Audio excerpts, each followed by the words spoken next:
सो असांजो new topic start थे तो LCM। LCM जो मतलब होंदो आहे लीस्ट, C जो मतलब होंदो आहे कॉमन, M जो मतलब होंदो आहे मल्टीप्लिकेशन।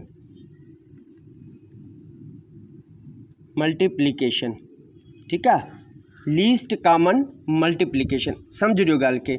LCM जो मतलब चाहे लीस्ट कॉमन मल्टीप्लिकेशन। हिन जा ब तरीक़ा आहिनि LCM कढण जा। There are 2 ways to find LCM। ठीक है, मां ॿई तव्हांखे तरीक़ा सम्झाईंदुसि त जीअं तव्हांजो हर तरह सां कॉन्सेप्ट क्लियर थिए ऐं तव्हां किथे बि मुंझ न अचे। ठीक है, बहरहाल अचूं था।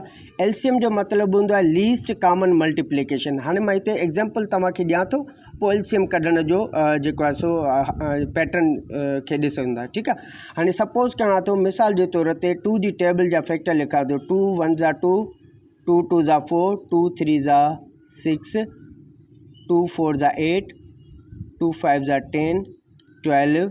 अहिड़ी तरह सां 2 7 जा 14, 2 8 जा 16, 2 9 जा 18, 2 10 जा 20।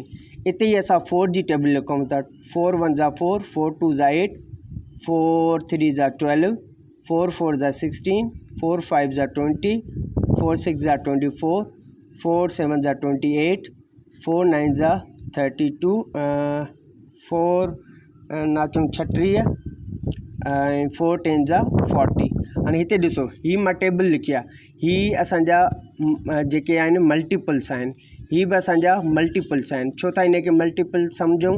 हिते ॾिसो, 2 1 जा 2 लिखंदा आहियूं न, 2 2 2 जा 4 लिखंदा आहियूं न, ऐं 2 3 जा 6 लिखंदा आहियूं, 2 5 जा 10 लिखंदा आहियूं। सो ही जेके एरिया हूंदी आहे, जेकी प्रोडक्ट आहे, इनखे चइबो आहे मल्टीपल्स। इनखे चइबो आहे मल्टीपल्स चइबो आहे। ऐं ही जेको 1 ऐं 2 आहे, ही 2 ऐं ही जेके 1 आहिनि, इनखे चइबो आहे फैक्टर। ही बि असांजो छा आहे? फैक्टर। ॿ फैक्टर पाण में मल्टीप्लाई थींदा त छा ठहंदो? मल्टीपल्स ठहंदा। ये असांजी प्रोडक्ट, इनखे प्रोडक्ट बि चई सघो था, मल्टीपल्स बि चई सघो था। क्लियर थी ॻाल्हि? सो ही असांजा फैक्टर्स आहिनि। ॿ फैक्टर पाण में मल्टीप्लाई थी करे छा ठाहींदी? प्रोडक्ट ठाहींदा या वरी मल्टीपल्स ठाहींदा। सो ही असांजा सभई छा आहिनि? मल्टीपल्स आहिनि। ही बि असांजा छा आहिनि? मल्टीपल्स आहिनि।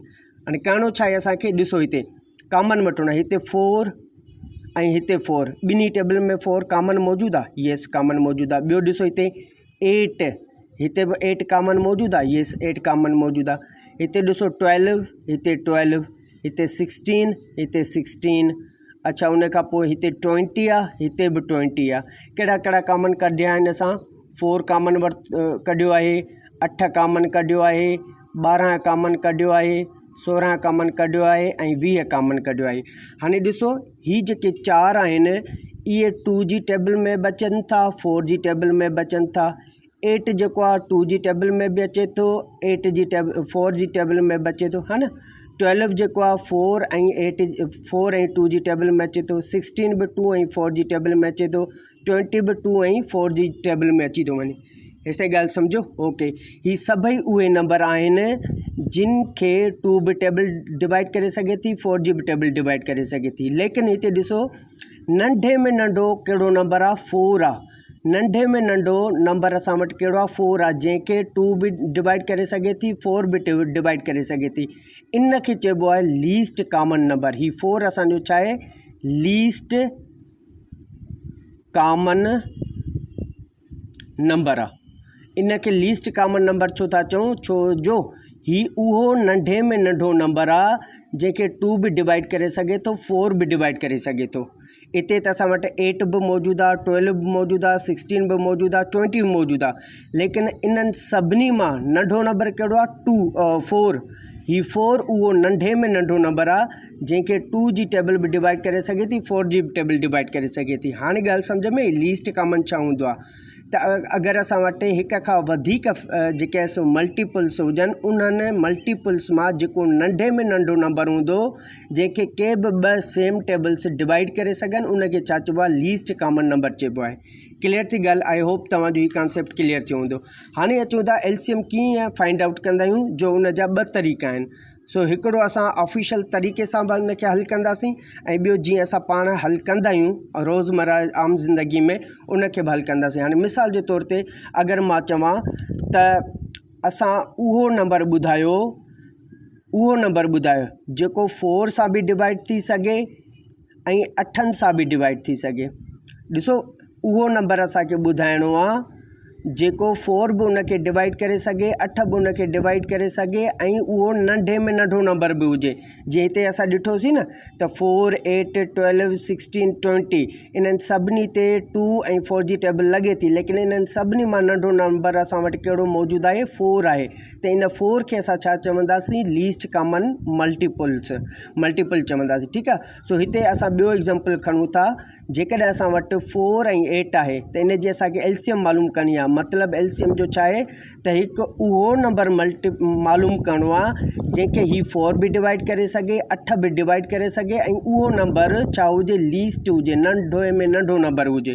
कीअं असां हल कंदा आहियूं? सो अचूं था उनखे हल कंदासीं। कीअं कंदा आहियूं असां? 4 रखंदा आहियूं असां, उन खां पोइ वरी 8 रखंदा आहियूं ऐं उन जा फैक्टर्स कढंदा आहियूं। ठीकु आहे। हाणे ॾिसो हिते असांखे छा करिणो आहे, प्राइम फैक्टर्स मालूम करणा आहिनि। प्राइम फैक्टर्स हिन जा छा कढणा आहिनि? प्राइम फैक्टर जो मतिलबु असां प्राइम नंबर पढ़ियासीं न, उहे नंबर जिन खे सिर्फ़ु पंहिंजी टेबल डिवाइड करे सघे। प्राइम नंबर छा हूंदा आहिनि? उहे नंबर जिन खे पंहिंजी टेबल डिवाइड करे सघे, लाइक 2, 3, 5 इहे असांजा छा आहिनि? प्राइम नंबर्स आहिनि। सो हिते 4 ऐं 8 ते उहा टेबल लॻाईंदासीं जेको प्राइम नंबर हूंदो। सो प्राइम नंबर असांजो पहिरियों कहिड़ो थो अची वञे? 2 जी टेबल 4 ते घणा दफ़ा लॻंदी? 2 टाइम। 2 जी टेबल 8 ते घणा दफ़ा लॻंदी? 4 टाइम्स। उन खां बाद में 2 जी टेबल 2 ते 1 टाइम, 2 जी टेबल 4 ते 2 टाइम्स। नेक्स्ट स्टेप में 2 जी टेबल 1 ते कोन लॻंदी, 1 असांजो ख़तमु थियो। 2 जी टेबल 2 ते 1 टाइम लॻंदी। उन खां बाद में ही जेके प्राइम नंबर्स आहिनि, प्राइम फैक्टर्स, इन खे कंदासीं मल्टीप्लाई 2 मल्टीप्लाई 2 मल्टीप्लाई 2। सो इन खे ॿिन्ही खे कंदासीं मल्टीप्लाई, टिनी खे 2 2 ज़ा 4, 4 2 ज़ा 8। हाणे ही 8 उहो नंबर आहे जेको 4 बि उन सां डिवाइड थी सघे थो, 8 बि डिवाइड करे सघे थो। सो एलसीएम असांजी जी घणी मिली आहे? 8 मिली आहे। हाणे हिते ॿियो एग्ज़ाम्पल बि वठी छॾियो। सपोज़ कयूं था 4 जा फैक्टर लिखूं। 4 1 ज़ा 4, 4 2 ज़ा 8, 4 4 ज़ा 16, 4 5 ज़ा 20, 4 5 ज़ा 24। हाणे 8 जी टेबल लिखूं। 1 8 8, 2 8 16, 3 8 24, 4 8 32, 5 8 40। हाणे हिते ॾिसो 8 हिन ॿिन्ही में कॉमन आहे, 16 हिन ॿिन्ही में कॉमन आहे, 24 हिन ॿिन्ही में कॉमन आहे। येस, त हिते कॉमन कहिड़ा आहिनि? 8 बि कॉमन आहे, 16 बि कॉमन आहे ऐं असांजो 24 बि कॉमन आहे। ही 3 उहे नंबर आहिनि जिन खे 4 ऐं 8 डिवाइड करे सघे थी, लेकिन हिन टिनी मां नंढे में नंढो नंबर कहिड़ो आहे? 8 आहे। सो 8 उहो नंढे में नंढो नंबर आहे जंहिंखे 4 बि डिवाइड करे सघे थी, 8 बि डिवाइड करे सघे थी।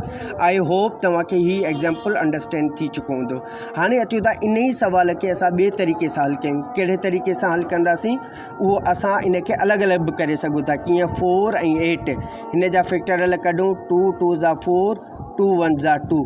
हेॾे कढूंसि 2 4 ज़ा 8, 2 2 ज़ा 4, 2 1 ज़ा 2। हिते मां छा कयो? ॿिन्ही खे मर्ज कयो आहे, लेकिन हिते मां उन ॿिन्ही खे छा कयो? अलॻि अलॻि फैक्टर कढिया आहिनि। सो अचूं था हिते असां लिखंदासीं LCM। ही ऑफिशियल हिन जो छा आहे? वर्जन आहे। ऑफिशियल तरीक़े सां ही फार्मूलो तव्हांखे यादि करिणो पवंदो। एग्ज़ाम में रिसेंटली मॉनिटरिंग असिस्टेंट में इहो LCM सां रिलेटेड सवाल आयो हुयो।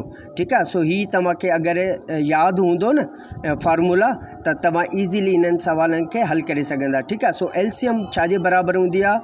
Common factors multiply non common factors. ठीकु आहे। कॉमन फैक्टर पाण में मल्टीप्लाई कयो, नॉन कॉमन फैक्टर मल्टीप्लाई कयो, पोइ उन ॿिन्ही खे कंदासीं मल्टीप्लाई। कीअं? हिते ॾिसो कॉमन फैक्टर कहिड़ा आहिनि? अचो त हिते कॉमन फैक्टर कढूं। 2 4 जा फैक्टर कहिड़ा निकिता आहिनि? 2 ऐं 2। त हिते 2 मल्टीप्लाई 2 लिखंदासीं। 8 जा फैक्टर कहिड़ा निकिता आहिनि? 8 जा फैक्टर निकिता आहिनि 2 मल्टीप्लाई 2 मल्टीप्लाई 2। हाणे हिते ॾिसो कॉमन घणा आहिनि? ओ ही 2 बि कॉमन आहे, ही 2 बि कॉमन आहे, ही असांजो नॉन कॉमन आहे, माना मतिलबु हिन सां को बि पेयर नथो ठहे। सो LCM जो फार्मूलो असां छा पढ़ियोसीं? कॉमन फैक्टर्स मल्टीप्लाई कंदासीं नॉन कॉमन फैक्टर्स सां। सो कॉमन फैक्टर कहिड़ा आहिनि असां वटि? 2 मल्टीप्लाई 2। इन खे ज़रब कंदासीं। नॉन कॉमन फैक्टर कहिड़ा आहिनि? 2, त हिते 2 रखंदासीं। ठीकु आहे। सो हाणे रखंदासीं 2 2 जा 4 ज़रब 2 असांजो ॿाहिरि अची वियो। 2 4 जा 8, त हिते ॾिसो असां वटि आंसर अची वियो 8। ठीकु आहे। सो हाणे हीउ फार्मूलो तव्हांखे यादि करिणो पवंदो। LCM छाजे बराबरि हूंदी आहे? कॉमन फैक्टर्स ऐं नॉन कॉमन फैक्टर्स जे बराबरि हूंदी आहे। हिकिड़ो ॿियो बि एग्ज़ाम्पल वठूं था त जीअं मज़ीद तव्हांजो कॉन्सेप्ट क्लियर थी वञे। जी, त हिकिड़ो ॿियो बि एग्ज़ाम्पल वठूं था ऐं ॿिन्ही तरीक़नि सां उनखे हल कयूं था त जीअं तव्हांखे ॿिन्ही तरह जा कॉन्सेप्ट ऐं फार्मूलास यादि थियल हुजनि। हाणे सपोज़ कयूं था असां वटि अगरि को आंसर जेको आहे सो 2 फैक्टर मिलियल आहिनि, सपोज़ 6 ऐं असां लिखूं था हिते 12। के बि असां वटि 2 नंबर आहिनि। हाणे असांखे LCM मालूम करणी आहे। अहिड़ो नंबर ॿुधाइणो आहे जंहिंखे ही 6 बि डिवाइड करे सघे, 12 बि डिवाइड करे सघे। LCM जो मतिलबु छा हूंदो आहे? अहिड़ो नंढे में नंढो नंबर ॿुधाइणो आहे जंहिंखे 6 बि डिवाइड करे सघे, 12 बि डिवाइड करे सघे। सो अचूं था हिनखे हल कयूं था। बिल्कुलु ईज़ी आहे। हिकिड़ो त आम तरीक़ो आहे जीअं असां रोज़मर्रा जी ज़िंदगी में असां हल कंदा आहियूं। 12 ऐं 6 ऐं 12। अचूं था प्राइम फैक्टर सां। हिनखे नंढे में नंढो प्राइम नंबर कहिड़ो आहे? 2। 2 3 जा 6, 2 6 जा 12। उन खां बाद में 2 ऐं 6 आहे त 2 जी टेबल 3 ते न लॻंदी। 3 असांजो साॻियो 2 जी टेबल 6 ते घणा दफ़ा लॻंदी? 3 टाइम। उन खां बाद में 3 जी टेबल 3 1 जा 3, 3 1 जा 3। ठीकु आहे। सो हाणे ही जेके सभई प्राइम फैक्टर्स आहिनि इन खे कंदासीं पाण में मल्टीप्लाई। सो अचूं था मल्टीप्लाई कयूं। 2 मल्टीप्लाई 2 मल्टीप्लाई 3। हाणे इन सभिनी खे मल्टीप्लाई कयूं। 2 2 जा 4, 4 3 जा 12। हीअ असांजी छा थी वई? LCM अची वई। अच्छा, इन खे ॿिए तरीक़े सां हल करे वठूं। कीअं कंदासीं? 6 जा एलिमेंट फाइंड कयूं। 2 3 जा 6, 3 1 जा 3। हाणे 12 जा फैक्टर कढूं। 2 6 जा 12, 2 3 जा 6, 3 1 जा 3। सो हाणे हिते 6 जा फैक्टर रखंदासीं 2 मल्टीप्लाई 3 ऐं हिते 12 जा फैक्टर रखंदासीं 2 मल्टीप्लाई 2 मल्टीप्लाई 3। ठीकु आहे। सो हाणे असां छा कंदासीं? इन खे फैक्टर्स खे पेयर्स ठाहींदासीं। हिते ॾिसो ही हिकिड़ो पेयर ठहे थो ऐं ॿियो ही 3 जो पेयर ठहे थो। ठीकु आहे। सो 2 मां असांजो 2 ॿाहिरि अची वियो, ज़रब 3 जे पेयर मां असांजो 3 ॿाहिरि अची वियो। ही असांजा छा थी विया? कॉमन फैक्टर्स थी विया। हे ॿई कॉमन आहिनि छो जो ही 2 बि कॉमन आहे ॿिन्ही में ऐं 3 बि कॉमन आहे ॿिन्ही में। सो ही कॉमन फैक्टर मल्टीप्लाई कंदासीं इन सां non common factor. Non common factor घणो आहे? 2 आहे हिकिड़ो, त हिते 2 रखंदासीं। हीअ असांजो नॉन कॉमन फैक्टर आहे। सो इहो फार्मूलो आहे छाजो? LCM जो। LCM छाजे बराबरि हूंदी आहे? Common factors multiply non common factors. So LCM मालूम कंदासीं। LCM जे लाइ छा कंदासीं? ॿिन्ही खे मल्टीप्लाई कंदासीं। 2 3 जा 6 मल्टीप्लाई हिते 2 असांजो ॿाहिरि अची वियो। सो LCM बराबरि घणो थींदो? 2 6 जा 12। हिते असांजी LCM घणी निकिती आहे? 12। हिते बि असांजी LCM घणी निकिती आहे? 12 निकिती आहे। सो ही ऑफिशियल जेको वे आहे न, जेके तव्हांजा MCQs वग़ैरह निकिरनि था उते तव्हांजा ही फार्मूलाज़ कमु ईंदा। हिननि फार्मूलाज़ खे तव्हांखे यादि करिणो पवंदो। ठीकु आहे। अगरि फार्मूलाज़ यादि हूंदा, तव्हांजी प्रैक्टिस थियल हूंदी, को बि सुवालु तव्हां खां ॿाहिरि न वेंदो। ठीकु आहे। सो हाणे ही 12 उहो नंढे में नंढो नंबर आहे जंहिंखे 6 ऐं 12 जेको आहे सो डिवाइड करे सघनि था। कीअं? अगरि असां वरी बि हिनखे हिकिड़ो चकर लिखूं। 6 जी टेबल 1 छका छका 2 छका 12 3 छका 8 4 छका 24 5 छका 30 6 छका 36 ऐं 12 जी टेबल लिखूं। 1 ॿारो 12 2 ॿारो 24 3 ॿारो 36 4 ॿारो 48 5 ॿारो 60। हाणे हिते ॾिसो 12 कॉमन आहे ऐं 24 कॉमन आहे ऐं 36 कॉमन आहे। कहिड़ो कॉमन आहे? 12 बि कॉमन आहे, 24 बि कॉमन आहे ऐं 36 बि कॉमन आहे। हाणे हिन टिनी मां नंढे में नंढो 12 असांजो छा आहे? LCM आहे। मीन्स इहो नंढे में नंढो नंबर आहे जंहिंखे 12 बि डिवाइड करे सघे थो, 6 बि डिवाइड करे सघे थो। त हीउ 12 उहो नंबर आहे, लीस्ट कॉमन नंबर आहे। आई होप अॼु जो ही लेक्चर, अॼु जो ही क्लास तव्हांखे अंडरस्टैंड थी चुको हूंदो।